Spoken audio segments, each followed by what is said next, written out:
Hello and welcome. देखिए, इस video में हम डिस्कस करने जा रहे हैं रिगार्डिंग मेडिकल टेस्ट कि मेडिकल टेस्ट में क्या क्या चेक किया जाता है, किस लेवल पे क्या क्या चेक किया जाता है और बोर्ड ने क्या कुछ किया है इसके लिए। ये सब हम इस वीडियो में डिस्कस करने जा रहे हैं। तो यहाँ पे चाहे वो पुलिस के पोस्ट, कोई भी पोस्ट हो, कांस्टेबल हो, टेलीकम्युनिकेशन का हो, एसआई हो, हर एक मेडिकल क्या क्या चेक किया जाता है वो सब हम इस वीडियो में पूरा डिस्कस करेंगे। और बाकी पोस्ट में भी क्या मेडिकल टेस्ट किया जाता है वो भी हम आपको बताएंगे। क्यों थोड़ा सा बोर्ड को यहाँ पे टाइम लग रहा है वो भी हम आपको रीजन बताएंगे इसमें। देखिए, अगर हम नॉर्मल पोस्ट्स की बात करेंगे, नॉर्मल पोस्ट का कहने का मतलब है कि जो बाकी अदर डिपार्टमेंट है, होम को छोड़ के जो बाकी अदर डिपार्टमेंट है, यहाँ पे बच्चे जहां पे भी सिलेक्ट होते हैं, जिस डिस्ट्रिक्ट से सिलेक्ट हो जाते हैं, उनको क्या बोलते हैं, अपने रेस्पेक्टिव सीएमओ ऑफिस के पास आप चले जाओ। सपोज बांडीपुरा का बच्चा है तो वो सीएमओ बांडीपुरा के पास चला जाएगा। ऐसे ही बडगाम का कोई बच्चा है, सीएमओ बडगाम के पास चला जाएगा। ऐसे ही कुटवा का बच्चा है, कोई सीएमओ कुटवा चला जाएगा।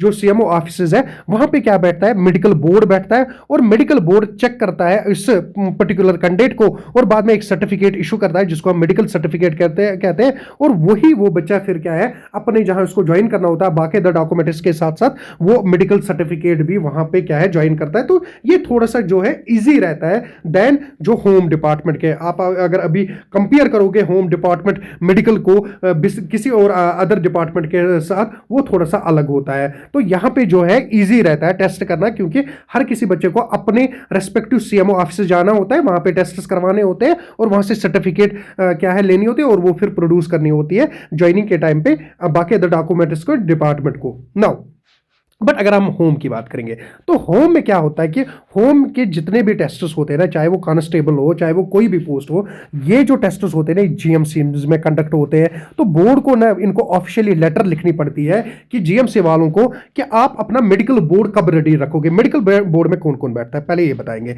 देखो, एक ऑप्थेमोलॉजिस्ट आपका बैठता है और आपका ना ईएनटी वाला यहाँ पे बैठता है और आपका यहाँ पे फिजिशियन बैठते हैं। दो तीन जो जितनी भी रिक्वायरमेंट होते हैं उस हिसाब से यहाँ पे डॉक्टर्स बैठते हैं। और जीएमसीज को क्या है, वो बोर्ड इनको रेडी रखना होता है और साथ साथ इनको ये भी बोला जाता है कि किस दिन पे आप अवेलेबल रखोगे और कितने टाइम के लिए अवेलेबल रखोगे और कितने बच्चों का आप एग्जामाइन करोगे। ये इनको पहले बोर्ड को जीएमसीज को लिखना पड़ता है। और जब बोर्ड को जीएमसी से रिप्लाई आ जाता है, फिर उसके बाद क्या किया जाता है, फिर नोटिफाई किया जाता है स्टूडेंट्स को इस पर्टिकुलर डेट से आपका जो है एग्जाम, मेडिकल एग्जाम होने वाला है और इस डेट पे होने वाला है और ये चीजें चेक करने पड़ेंगे आपको वहां पे। फिर उसके बाद वो जो वहां से आपको टेस्ट्स मिलेंगे वो आपको रेस्पेक्टिव हेडक्वार्टर्स में क्या है जमा करवाने हैं। तो थोड़ा सा यहाँ पे ना प्रोसीजर जो है लंबा रहता है और बोर्ड इसी चीज में लगा हुआ है और हम एक्सपेक्ट कर रहे हैं आने वाले 10-15 दिन में आपका ये सारा क्लियर हो जाएगा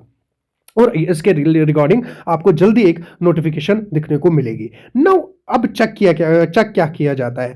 देखिए, मैंने इसके लिए डिटेल्ड वीडियो बनाया हुआ है जो कि मैं इसमें पिन करूंगा कमेंट में। यहाँ पे भी थोड़ा सा मैं कवर करूंगा जल्दी क्या किया जाता है। देखिए, पहले बेसिक्स होते हैं। बेसिक्स में क्या होते हैं, जो हर एक बच्चे को चेक किए जाते हैं, हर एक बच्चे को चेक किया, चाहे वो होम डिपार्टमेंट का में ज्वाइनिंग लेनी है या किसी और अदर डिपार्टमेंट में ज्वाइनिंग लेनी है। सबसे पहले चेक किया जाता है सीबीसी। देखो, सीबीसी किसी भी पर्सन को किया जाता है। सीबीसी के बाद ईसीजी करवाते हैं और ईसीजी करवाने के बाद आपका जो है ऑप्थेमोलॉजिक टेस्ट जो होता है, आई टेस्ट, यहां पे इंपॉर्टेंट रहता है। एक यहां पे आई साइट को चेक किया जाता है। यहां पे नंबर्स भी मिल जाते हैं क्योंकि कोई स्पेक्स भी चढ़ाता है, उसको उसी हिसाब से क्या है नंबर मिल जाते हैं। जैसे 6x6 आपको दिखने को मिलेंगे या इसको एडिड लिखते हैं, जिसको फिर लेंस लगे होते हैं, जिसको ये स्पेक्स लगे होते हैं उसको एडिड लिखते हैं। और यहां पे कलर ब्लाइंडनेस एक बहुत इंपॉर्टेंट रहता है कि जो पर्सन होगा वो क्या करना चाहिए, वो कलर को डिफरेंशिएट करना चाहिए। वो दिखना चाहिए कि रेड कलर है, ब्लू कलर है, पर्सन को वो डिफरेंशिएट करना चाहिए।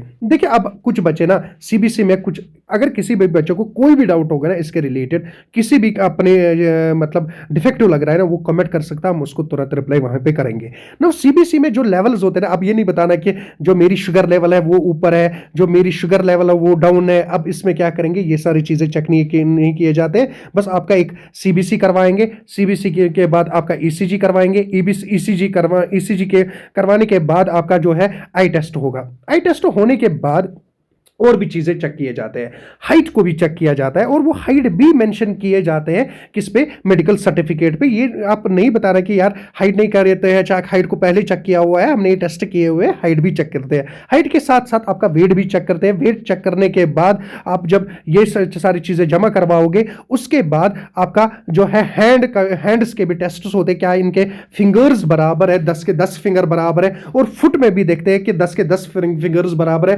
कोई टूटी तो नहीं है, कोई मिसिंग फिंगर तो नहीं है, 2-3 फिंगर मिसिंग नहीं है। ये एक रिजेक्शन का पॉइंट रहता है आपका। सीबीसी उतना रिजेक्शन पॉइंट नहीं रहता है, ईसीजी नहीं रहता है, आई में रिजेक्शन पॉइंट्स रह जाते हैं। और जो बॉडी डिफॉर्मिटी होती है, जैसे कि किसी के पाँव ही नहीं है मान के चलते हैं, या किसी के फिंगर्स जो मिसिंग है, वो डिफेक्शन रहता है वहां पे। नाउ उसके साथ साथ नी को भी चेक किया जाता है कि जो नी है यहां पे ये रिजेक्शन पॉइंट नहीं रहता है, रिजेक्शन पॉइंट नहीं रहता है, पर इसको भी चेक किया जाता है। और इसको चेक करने के साथ साथ आपका मोस्ट इंपॉर्टेंट और एक चीज भी चेक किया जाता है मेडिकल टेस्ट में, जो कि सारे बोलते हैं इसके रिगार्डिंग के शायद रिजेक्शन रहती है, वो है कि आपका ईएनटी वाला, जो ईएनटी वाला आपका टेस्ट करता है ना, बहुत इंपॉर्टेंट टेस्ट होता है। आपको वो कानों में लगाए जाएंगे, फिर आपको बताएंगे कि आपको आवाज आ रही है कि नहीं आ रही है आवाज। ये जो टेस्ट है ना, ये हर किसी को किया जाता है, चाहे वो होम डिपार्टमेंट को हो, चाहे वो अदर डिपार्टमेंट को।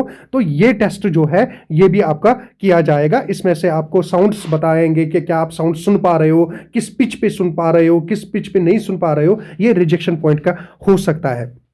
तो इसका भी आप ख्याल रखना। ईएनटी के साथ साथ आपको ये भी बता देंगे जो प्राइवेट पार्ट्स होते हैं, इन पर रिजेक्शन आपको दिखने को नहीं मिल जाएगा, क्योंकि फिर आप कमेंट्स में लिख जाते हो कि प्राइवेट पार्ट का चेक किया जाता है, ऐसा किया जाता है। ये सारी चीज़ें जो होते हैं इनके रिजेक्शन पॉइंट्स नहीं होते ये सारे।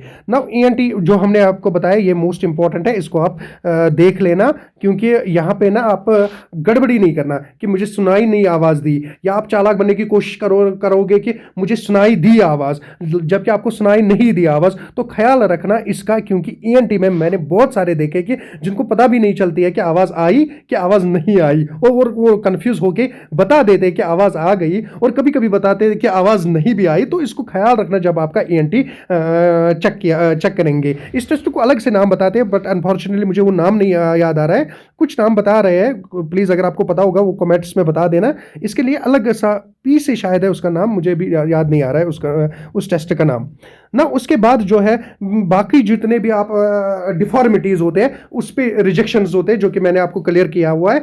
बाकी जो भी होता है वो सब नॉर्मल होता है। अब मसला है वेरिकोज के रिलेटेड भी आपको बताएंगे। जो वेरिकोज होता है ना, वेरिकोज पे आपको रिजेक्शन नहीं मिलेगी, क्योंकि ये जो पॉइंट्स होते हैं ना, ये एसएससी जो सीजीएल डिफेंस पोस्ट्स होते हैं वहां पे चेक किए जाते हैं। यूजुअली जो यहाँ पे बोर्ड लेवल के एग्जाम्स में ये चेक नहीं किए जाते, और इस पे आपकी रिजेक्शन बिल्कुल भी नहीं होती है। तो ये चीज भी आपको यहाँ पे हमें बोलनी थी। तो मोस्ट इंपॉर्टेंट जो अगर हम समराइज करेंगे क्या क्या चेक किया जाता है, एक आपका हमने बताया आई साइट के रिलेटेड आपका टेस्ट होता है, जहां पे ऑप्थेमोलॉजी वाला आपका कलर ब्लाइंडनेस एक्स्ट्रा चेक करता है। सेकंडली हमने बताया ईएनटी को बड़े अच्छे से चेक किया जाता है।